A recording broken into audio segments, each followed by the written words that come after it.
Hello good evening everyone. मैं doctor Swati Sharma English सूत्रा में आप सभी का स्वागत करती हूँ। कैसे हैं आप सभी? उम्मीद करती हूँ कि आपका तैयारी जो है वो अच्छी चल रही होगी। और आज मैं आप लोगों के लिए एक, जैसे कि मैं पेपर्स जो है वो करवा रही हूँ, तो पेपर मैं आप लोगों को करवाऊँगी। और अब नेक्स्ट सेशन में, अभी मैं काफ़ी दिन बाद आई क्योंकि थोड़ी सी चीज़ें जो हैं वो ठीक नहीं चल रही थी, जिस वजह से मैं जो है नहीं आ पा रही थी उस पर। और अब जो है आज जो प्रैक्टिस सेशन 7 है, और इसके साथ ही आप लोगों को, अगर मैं ये प्रैक्टिस सेशन 7 जो लोग पहले से देखते चले आ रहे हैं, भाई देखो ऐसा है, अभी आप लोगों की तैयारी मुझे लगता है, क्योंकि ये फॉर्म 2022 में भरा गया था, तो बहुत लोग इसकी तैयारी जो है वो ऑलरेडी कर चुके होंगे। लेकिन अब कुछ लोग जो तैयारी कर चुके होंगे उनको, अगर अपनी तैयारी, ऑब्वियसली आप क्या करिए, जिनकी तैयारी हो चुकी है वो आप प्रैक्टिस पेपर्स, खूब सारे प्रैक्टिस पेपर्स करिए, खूब सारी जो है जितने क्वेश्चंस आप ग्रामर के, लिटरेचर के कर सकें उतने करिए। तो और जिन्होंने अभी तैयारी, अभी भी ऐसा लगता है कि चलो अभी टाइम है हम कर सकते हैं, उनके लिए ये एक बैच है। ये जो बैच है ये एक वीडियो बैच है। एक्चुअली वीडियो बैच हेल्पफुल रहता है उनके लिए, वो अपने स्टूडेंट्स के लिए जो अपने हिसाब से चीज़ों को देखना चाहते हैं।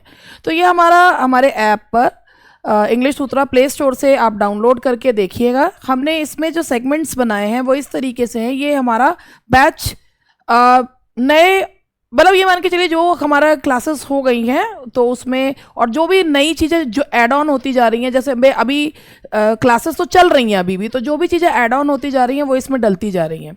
तो जैसे इसमें हमने फ़ोल्डर बना रखे हैं, हिस्ट्री ऑफ इंग्लिश लिटरेचर का एक फ़ोल्डर है, और उसके बाद जो है वो चारों राइटर्स के फ़ोल्डर हैं, लिटरेरी टर्म्स का फ़ोल्डर है, और पूरा ग्रामर का फ़ोल्डर है इसमें।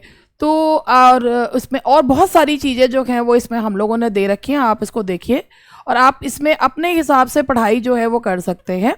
और इसमें नोट्स जो हैं, जो भी इसके सारी चीज़ें हैं वो आपके घर पर जो है इसकी आती हैं। उसमें प्रैक्टिस सेट्स वगैरह सारी चीज़ इंक्लूड रहती है अलॉन्ग विद नोट्स, तो सब कुछ आपको इसमें मिलता है। तो तैयारी कर रहे हैं उनके लिए भाई ये बैच जो है न्यू कंप्लीट वीडियो बैच है। जो लोग तैयारी कर चुके हैं और ये चाहते हैं कि भाई अब हम सिर्फ प्रैक्टिस करनी है, उनके लिए हमारा एक एक्सक्लूसिव प्रैक्टिस बैच है वो भी वीडियो में ही एक्सक्लूसिव प्रैक्टिस बैच है। उसको मैं एग्ज़ाम से पहले उसमें क्लासेस लाइव जो है वो चलाऊंगी। इसके बाद ये मेरा DSSB का है। अभी भी देखो भैया, DSSB का पेपर अभी हाल फिलहाल में तो है नहीं, तो जो लोग अभी भी ये सोच रहे हैं कि हम तैयारी करें या ना करें, तो भाई अगर देखो ऐसा है कि इतना जो है ना, अगर आपके अंदर कैलिबर है और आप ये सोचते हो कि हाँ हम कर सकते हैं, लेकिन मटेरियल कहाँ से ढूंढें, कैसे करें, कहाँ क्वेश्चन है, क्योंकि देखो फिर ये जिम्मेदारी मेरी हो जाती है। तो इसमें भी सारी चीज़ें लगी हुई हैं। इसमें जो नया चीज़ है वो भी ऐड ऑन कर रहे हैं।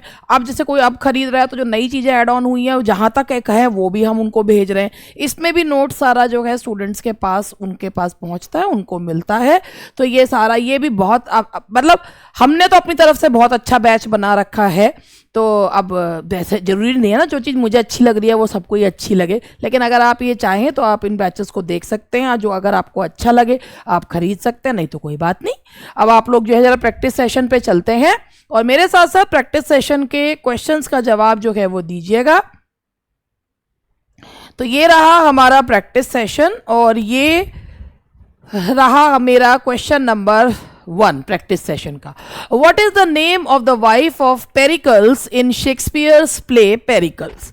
सबसे पहले लेट्स डिस्कस अबाउट, अब मैं एक अपने जो है अपने साथ एक किताब जो है, जो मेरी ही किताब है, उसे भी खोल लेती हूँ और उसके में चीज़ें जो हैं वो आपको बताती चलती हूँ कि what is the name of the wife of Pericles in Shakespeare's play Pericles. सबसे पहले पेरिकल्स जो शेक्सपियर का प्ले है वो प्ले है जो शेक्सपियर के, जब शुरुआत में उनका एक फोलियो एडिशन जब आया, एक उसमें आपको पता होगा कि एक उनका जो प्लेज का एक कंपाइल्ड वर्जन निकाला गया था, तो वो उसमें शामिल ही नहीं था।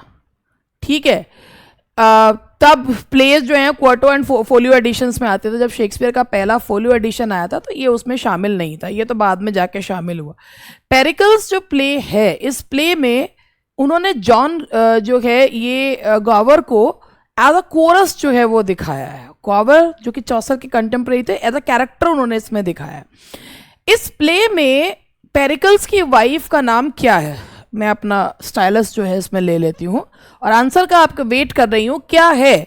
तो इसका आंसर है दैट इज, जो बहुत ही जेंटल कैरेक्टर इसमें दिखाया गया है, एंड दैट इज, बिल्कुल आपने, अगर आपने भी यही जवाब दिया है तो दैट इज थाइसा।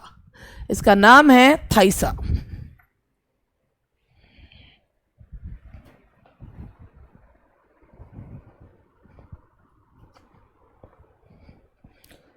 तो चलिए अब आगे बढ़ते हैं और क्वेश्चन नंबर सेकंड पे चलते हैं।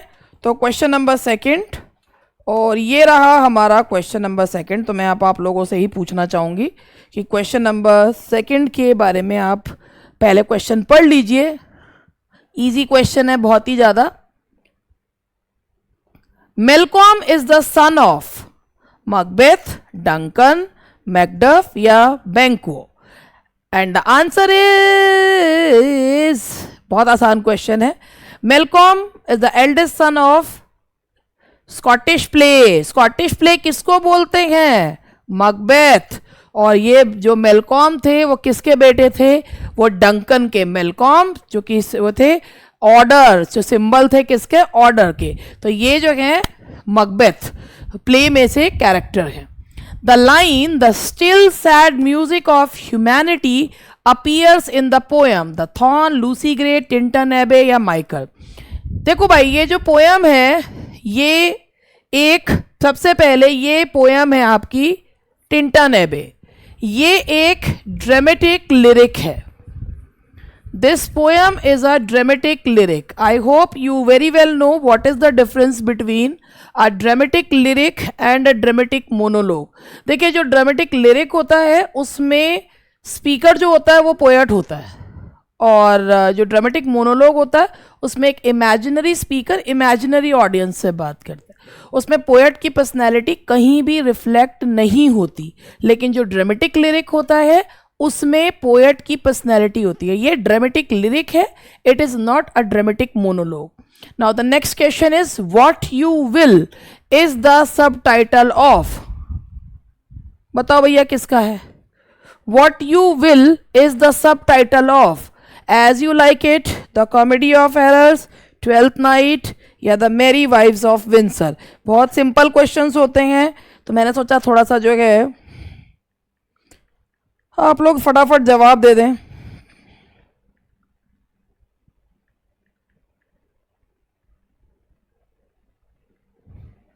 हाँ जी, तो मैं आपको इसके बाद, बहुत ही आसान है, तो मैं जो है पहले मैं आपको इसके बारे में भी बता देती हूँ। What you will is the subtitle of twelfth night. अब क्वेश्चन ये आता है कि व्हाट यू विल को ट्वेल्थ नाइट को व्हाट यू विल क्यों कहा जाता है? कि इसमें ये है, इसमें ये जो आपका ट्वेल्थ नाइट है, ये जो इसका आंसर है ट्वेल्थ नाइट। तो ट्वेल्थ नाइट ये जो लिखा गया था क्रिसमस के जो है भाई क्रिसमस की खुशियों के दौरान लिखा गया था। इसमें कहा जाता है कि ये जो प्ले है वो हमें एक ऐसा वर्ल्ड देता है, we could all choose to enjoy if we but could, कि हम ये एक ऐसा वर्ल्ड हमें देता है जहाँ पर हम कुछ भी जो है वो चूज कर सकते हैं। तो यहाँ पर ये व्हाट यू विल जो है ट्वेल्थ नाइट, ये एक रोमांटिक कॉमेडी है। Twelfth night is a romantic comedy 1601 से 1602 के बीच में। पहली बात, ये एक रोमांटिक कॉमेडी है, ये एक ऐसा वर्ल्ड हमें देता है वेयर वी कैन चूज। ये रोमांटिक कॉमेडी है, 1601 से 1602 के बीच में लिखी गई है। 1601 से 1602 के बीच में लिखी गई, बड़ी प्यारी सी जो है वो ये वर्क है। और ये क्रिसमस सीजन की फेस्टिविटीज के दौरान जो है लिखी गई है। तो it is full of merriment, बहुत बढ़िया सी अच्छी सी वो है ये work. Which novel of Galsworthy attack the artificial veneer of urban life? That is Jocelyn, the island pharisees, fraternity और द डार्क फ्लावर। हाँ जी, कौन सा नॉवल है गोल्सवर्दी का जो अर्बन लाइफ के ऊपर एक व्यंग जो है वो बताता है? तो आप इसको ध्यान से देखिए कि क्योंकि गोल्सवर्दी के नॉवल में बहुत सारे स्टूडेंट्स जो हैं वो कंफ्यूज हो जाते हैं, कुछ का कुछ हो जाता है। तो वैसे आपने ये क्वेश्चन इस तरीके से भी पढ़ा होगा। अगर मैं आपको इसके बारे में बताऊं, ये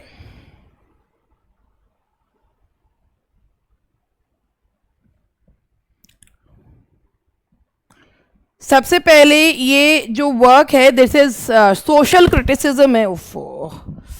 सोशल क्रिटिसिज्म है ये जो उनका नॉवल है। और इसमें जो है एक आपको याद होगा कि इसमें ये बताया गया है कि जो अपर क्लास है वो किस में जो है वो दिखाई गई है और लोअर क्लास किस में दिखाई गई, कुछ इस तरीके के क्वेश्चंस पूछे जाते हैं।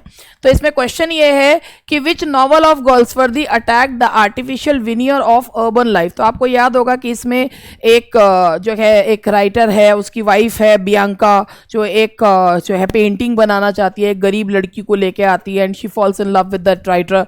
तो यहाँ पर अर्बन लाइफ का जो आर्टिफिशियल विनियर दिखाया है वो फ्रेटर्निटी में दिखाया गया। The answer is fraternity, the answer is fraternity, जो कि गोल्सवर्दी का नॉवल है।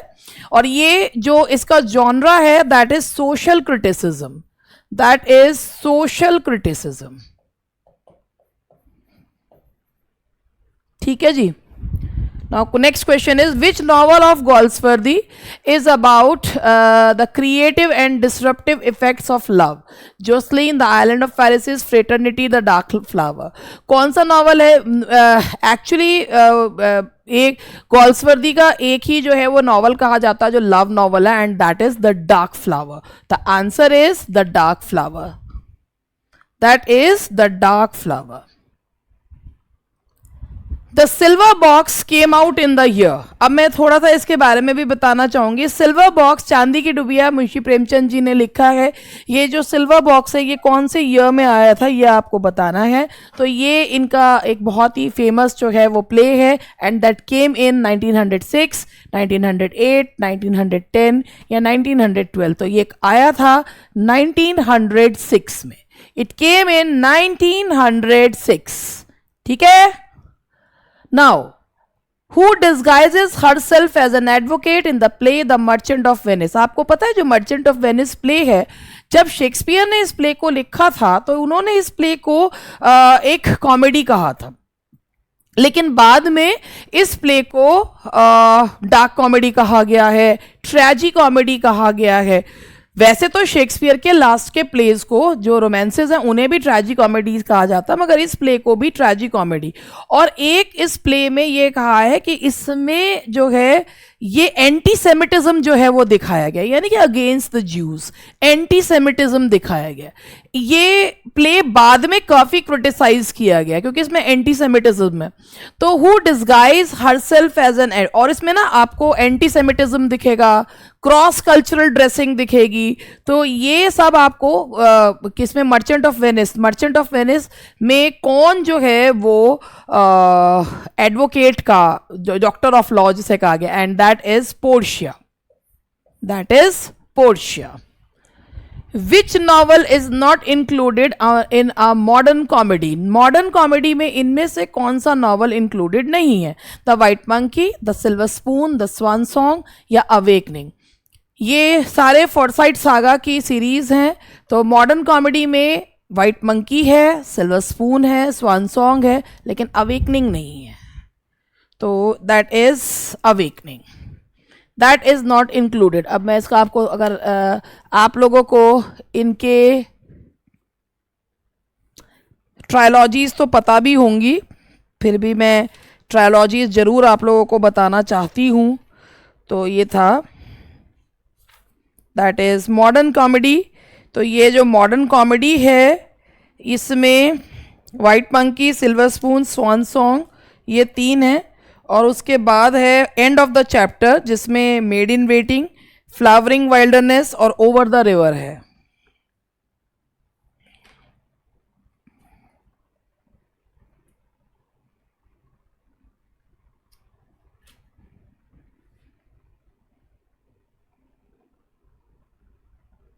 और ये जो मॉडर्न कॉमेडी है, मैं इसके बारे में आपको एक चीज और बताऊं कि ये जो 3 नॉवेल्स हैं वो तो इसमें है ही मॉडर्न कॉमेडी में। इसमें जो है 2 इंटरल्यूड्स भी हैं, और वो इंटरल्यूड्स ये हैं, that is first one is silent wooing. ये इंटरल्यूड्स हैं, 3 नॉवल एंड 2 जो है इंटरल्यूड्स हैं, और एक है पासर बाय। ये 2 इसमें इंटरल्यूड्स हैं। तो awakening is not the part of modern comedy, और इसमें जो है इसके बाद लास्ट है जो इसका, and that is end of the chapter. End of the chapter में है made in waiting, flowering wilderness, over the river, जिसको ओरिजिनली वन मोर रिवर कहा जाता है, और ये सारी स्टोरीज और नॉवल मिला के फॉरसाइट क्रॉनिकल्स कहलाता है। द फॉरसाइट क्रॉनिकल्स जो है इसे कहते हैं, ये पूरा सब मिला के फॉरसाइट क्रॉनिकल्स कहलाता है। Shakespeare's Titus Andronicus is comedy, romance, mime, tragedy. अगर हम शेक्सपियर के टाइटस एंड्रोनिकस की बात करें तो सबसे पहले ये जो प्ले है ये सेनेका से प्रभावित होकर लिखा गया है, ठीक है जी। इसमें एक सेनेका कौन थे, एक रोमन राइटर थे। इसके अलावा इस प्ले में बड़ी ग्रूसम ट्रेजेडी है ये। इस प्ले में एक वर्णन जो है वो किया गया है कि जिसमें जो ह्यूमन फ्लैश है वो खिलाया जाता है, जो इसमें कैनिबलिज्म भी दिखाया है। तो ये जो पर्टिकुलर प्लॉट है ये शेक्सपियर ने कहाँ से लिया, तो this plot was taken from Ovid's metamorphosis. Ovid के मेटामॉर्फोसिस में एक कहानी है फिलोमेला की, उसमें से ये प्लॉट लिया गया, and it's a blood tragedy, and that is Titus Andronicus, and this is suppose to be his first tragedy as well. अब इसमें synonym of mime, synonym of mime ये बता दे कि भाई बहुत अफरा तफरी, बहुत ज्यादा अस्त उसको बोलते हैं, that is Mahim, and that is, इसमें आप खुद ही देखिए, पहले मैं फटाक से तो मैं बता दूंगा आंसर, आप कम से कम देख तो लो, मैं तो बताने वाली थी अभी, वैसे तो आपको पता चल ही गया होगा, फिर भी I am waiting.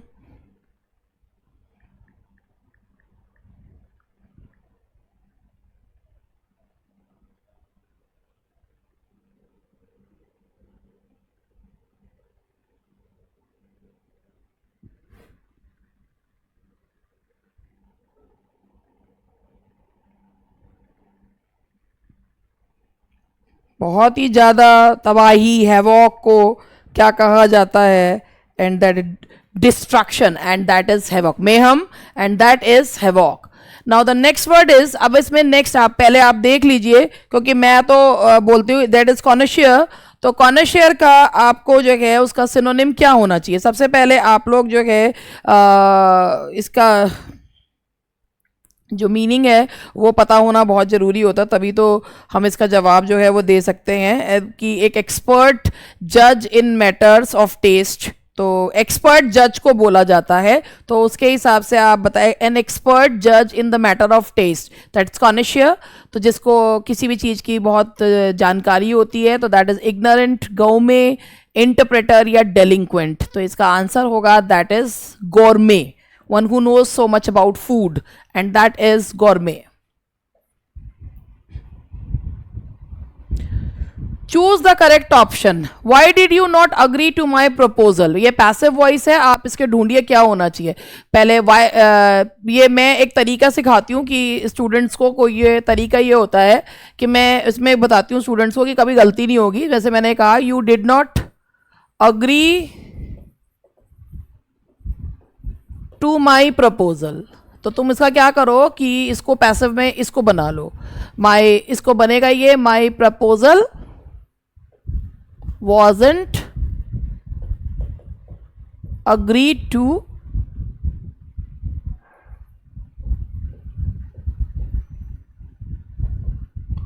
Bye you. तो इसमें आएगा was my proposal not agree to by you, ठीक है। अब देखिए भैया क्या होना चाहिए,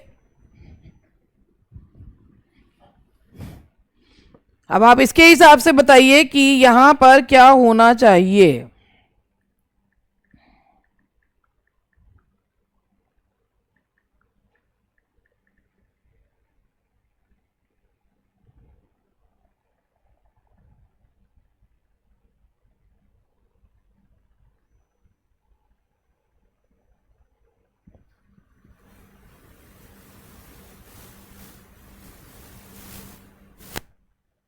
and that is why was not my why was, देखो इसमें क्या करते हैं, एक वॉज निकाल देते हैं, है ना, तो और वाई लगा देते हैं, why was my proposal not agree to by you, तो इसमें होना चाहिए आपका that should be the answer should be D, तो डी होना चाहिए इसका आंसर। मैं आपको टाइम दे रही हूँ। वन वर्ड सब्सटीट्यूशन है, केपेबल ऑफ बीइंग अप्रोच, जिसके पास जिसको आप अप्रोच कर सकते हो, यानी कि जो आपके जिस तक आपकी पहुंच हो, तो उसे क्या कहेंगे, एक्सेसरी, इजी, एक्सेसिबल, अडेप्टेबल। तो क्या होगा, जिस तक आप चीज की आपकी पहुंच हो, केपेबल ऑफ बीइंग अप्रोच्ड, तो उसे क्या कहेंगे, क्या कहेंगे, क्या कहेंगे, that is accessible. The answer is C, accessible. Which of the words phrase given in options can replace the word phrases underlined? And ये would you mind help me with these questions, तो आप सबसे I don't mind helping him, भाई इनके बाद gerund आता है, तो ये आएगा would you mind help me with these. तो माइंड के बाद या तो ये नेगेटिव में यूज होता है आई डोंट माइंड, और या इंटेरोगेटिव में। पहली बात, ये जो माइंड वर्ड है ना, ये नेगेटिव में या इंटेरोगेटिव में यूज होता है, ये बात याद रखिएगा। माइंड का मतलब यहाँ दिमाग नहीं है कि क्या, मतलब इसमें यह है कि बुरा मानने और उसके सेंस में है, तो या तो ये नेगेटिव में यूज होता है या ये इंटेरोगेटिव में, और इनके बाद आता है gerund. I don't mind helping him, would you mind helping me with these questions, तो यहां आएगा that is answer is C. I could not help laugh at the joke. I could not help to laugh at the joke. I could not help to laugh at the joke, help laughing. I couldn't help laugh. मतलब पूरा आना चाहिए क्योंकि इसमें I couldn't to laughing इसमें दिया हुआ है, I couldn't help laughing at the joke, तो इसका आंसर होगा A, I couldn't help। अब बट होता तो laugh लगाते, I couldn't help laughing at the joke, the answer is A। Which of these is not a punctuation mark? Full stop, comma, colon, hashtag. And the answer is yes. The answer is D, hashtag. Hashtag जो है वो कुछ इस तरीके से जो होता है, that is not a punctuation mark. ये इसको पहले ठीक कर देती हूँ। He got too tired dash overwork. He got too tired क्योंकि, why? तो y का है he got to tired, why because of. अब यहां ना बिकॉज के बाद ऑफ लगाना जरूरी है क्योंकि बिकॉज एक कंजंक्शन है, लेकिन जब तुम बिकॉज के बाद ऑफ लगाते हो तो वहां पे वो ऑफ प्रेपोजिशन होता है और वो नाउन प्रोनाउन सिर्फ नाउन प्रोनाउन अपने बाद लेता है। लेकिन अगर तुम खाली बिकॉज लगा दोगे तो बिकॉज ऐसे आएगा he got to tired because he was doing overwork, तो आपको पूरा सेंटेंस लगाना होगा, फिर वो वाई क्लॉज बनाना होगा आपको, तो वो नहीं हो सकता है he got to tired because of overwork, ये आपका एडवर्ब फ्रेज हो जाएगा। तो यहां पर आपका आंसर होगा A, because of.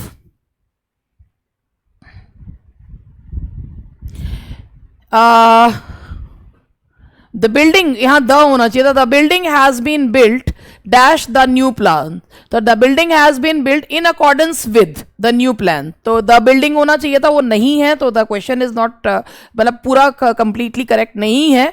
The building has been built in accordance with the new plan, तो इसका आंसर होगा बी। अब एक ना ये कुछ क्वेश्चंस होते हैं, ये आजकल डिफरेंट एग्जाम्स में जो है वो आ रहे हैं कि इनमें क्या होता है, ये लंबे क्वेश्चंस होते हैं और इसमें ये पूछते हैं कि which of the following sentence conforms to standard English usage, तो इसमें क्या करते हैं, लंबे लंबे क्वेश्चंस जो है वो दे देते हैं और उसमें ये पूछते हैं कि इनमें से स्टैंडर्ड इंग्लिश यूसेज के हिसाब से कौन सा क्वेश्चन है।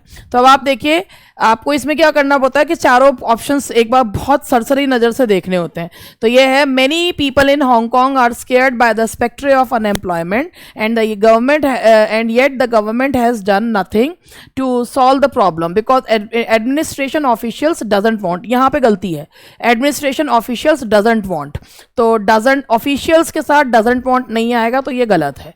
उसके बाद ये देखिए, गलती केवल उसी पार्ट में होती है, पूरे में नहीं होती है वो, तो इसमें आया बी में देखिए, because administration officials do not wanted, तो उसके साथ वर्ब की फर्स्ट फॉर्म लगती है, तो ये भी गलत है। फिर तीसरा है कि because administration officials do not want, तो यहाँ देख रहे हैं आप ये डू नॉट वांट आ रहा है, होना तो यही सही चाहिए, लेकिन नीचे भी देख लेते हैं, तो नीचे जो है वो यहाँ पर आ रहा है डिड नॉट वांटेड, तो answer is C. Many people in the Hong Kong are scared by the spectre of unemployment, तो यहाँ do not want, the answer is C।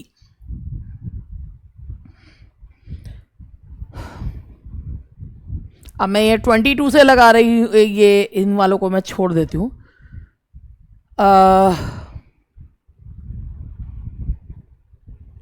Replace the portion in the sentence underlined. One of my drawbacks is that. One of के बाद noun हमेशा plural आता है. One of my drawbacks और verb singular आता है is that I do not have to tolerance. I do not have what? Tolerance for.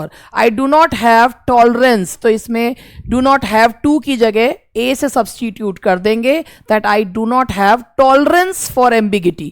तो have के बाद to लगाने की जरूरत नहीं है. Do not have to को substitute कर देंगे a से I do not have tolerance for ambiguity. The easiest of the thing to do is to ask the address to the postman. अब पहले क्वेश्चन पढ़िएगा, फिर उसके बाद ऑफ द थिंग से करना है. सबसे पहले यहां पर आपको दिख रहा होगा ये सुपरलेटिव डिग्री है. अगर सुपरलेटिव डिग्री होगी तो आपका नाउन प्लूरल आएगा. ठीक है, तो यानी कि मतलब बहुत सारी चीज़ों में से कोई एक चीज़ ईजी है. The easiest of the thing, तो भाई थिंक थोड़ी होगी, ऑफ द है, बहुत सारों में से एक चीज़ जो है सो सबसे इजी है, तो ऑब्वियसली इसे प्लूरल होना चाहिए. तो easiest of the things to do, the easiest of the things to do होगा. अब ये आपके PQRS वाले होते हैं, तो इनको देखिए. PQRS वाले को सबसे पहले ये देखिए कि उनमें जो सेम लेटर कौन सा जो है वो रिपीट हो रहा है. नीचे ऑप्शन में एस आपको दिख रहा होगा. एक एस के बाद क्यू है, एक एस के बाद आर है. वो देखिए, सबसे पहले हम एस से ही बनाते हैं. रीड द मैनुअल, तो ये इम्पेरेटिव सेंटेंस से स्टार्ट हुआ है, तो देखते हैं. उसके बाद है क्यू, केयरफुली, तो read the manual carefully before you try to use the cinema. इसी से बन रहा है. अगर हम आर लगाएंगे, read the manual before you try to use the cinema. Camera होगा, try to use the camera था, ये कैमरा. तो ये होगा आपका SQRP. अब ये वाला देखिए, इसमें लगाना है. ये बहुत इजी है वैसे. तो ये सेंटेंस जहां से सब्जेक्ट से स्टार्ट हो रहा है, सब्जेक्ट हमारा एस से स्टार्ट हो रहा है, तो जो एस से आ रहा है, it is very pleasant what to see the gentle flow, तो ये होगा SQ. तो जो SQ से बन रहा है वही आंसर है, and the answer is D. It is very pleasant to see the gentle flow of the river from the mountains. तो ये है आपका, that is Q. Find out the misspelled word.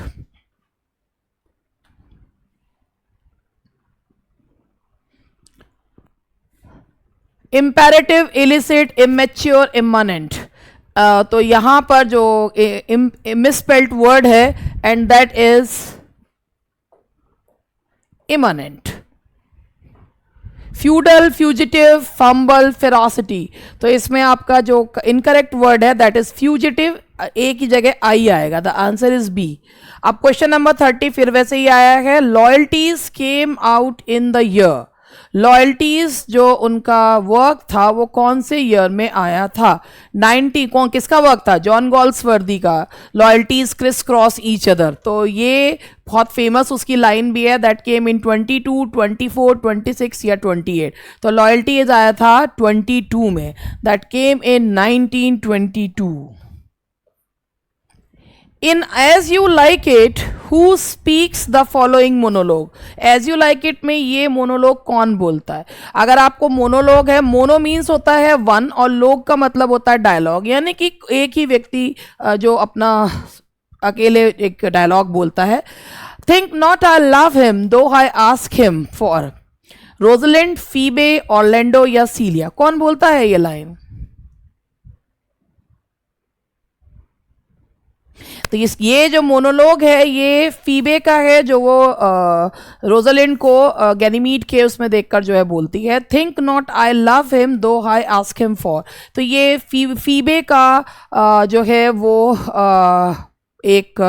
ये फीबे का जो है वो मोनोलॉग है, जो इसमें as you like it.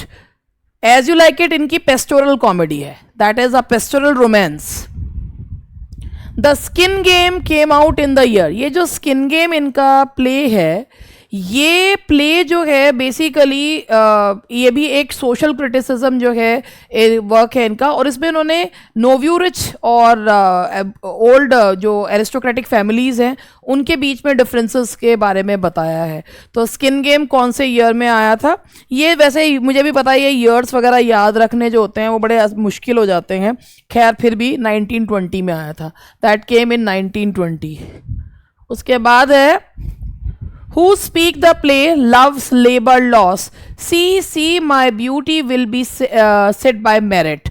Love labour laws जो कि शेक्सपियर का प्ले जिसे कॉमेडी ऑफ मैनर्स माना जाता है। कॉमेडी ऑफ मैनर होता क्या है? कॉमेडी ऑफ मैनर का मतलब होता है जिसमें, हालांकि ये कॉमेडी जो है वो रेस्टोरेशन पीरियड में ये डेवलपमेंट हुआ, लेकिन कॉमेडी ऑफ मैनर्स से पहले शेक्सपियर जो है उन जॉनरास में लिख चुके थे। तो इसका मतलब ये होता है कि समाज के पढ़े लिखे सभ्य वर्ग और समाज का जो एक उच्च वर्ग होता है उनके मैनर्स का जब एक मजाक उड़ाया जाता है उसे कॉमेडी ऑफ मैनर्स कहा जाता है। And love labour lost falls in that category. और ये इसमें ये जो मोनोलॉग है ये प्रिंसेस के द्वारा बोला जाता है। This is speech bye princess. उसके तो इसको लगा देती हूँ आंसर में, प्रिंसेस। उसके बाद यहां पर एक ये क्वेश्चन है, आप इस क्वेश्चन को ठीक से पढ़िएगा।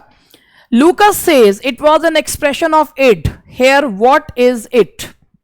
लूकस, ये जो कहा गया एफ.एल. लूकस के बारे में कहा गया है कि उन्होंने इनमें से किसी मूवमेंट को इड का एक्सप्रेशन कहा था। इड का मतलब होता है एक नेचुरल जो इंस्टिंक्ट होती है उसको कहा था। तो ये किसको कहा था? एफ.एल. लूकस ने इट किस मूवमेंट के लिए यूज किया है? Romanticism, neo classicism, Elizabethan poetry या विक्टोरियन एज? तो ये क्वेश्चन अच्छा है, ये रोमांटिसिज्म के लिए कहा गया है। एफ.एल. लूकस ने कहा है कि जो रोमांटिसिज्म है वो इड है। क्लासिसिज्म जो है, classicism for super ego and realism for ego. तो ये जो साइकोलॉजिकल टर्म्स हैं उन्होंने इड जो यूज किया था, id, ego and superego, तो इड यूज किया था रोमांटिसिज्म के लिए, ईगो यूज किया था रियलिज्म के लिए, और सुपर ईगो यूज किया था क्लासिसिज्म के लिए। जो साइकोलॉजिकल टर्म्स हैं ये इन्होंने इसमें यूज करी। Now the next question is, who said man is born free but alas he is everywhere in chains? ये कहा है रूसो ने। These are the lines by Rousseau. तो चलिए बस आज यहीं तक करवाती हूँ और उसके बाद ये पेपर पूरा जो है मैं सॉल्व करवाऊंगी आप लोगों को। That's all for today। ये क्वेश्चंस जो हैं इतने हैं, तो बस मिलते हैं नेक्स्ट उसमें। Bye bye, take care and be happy।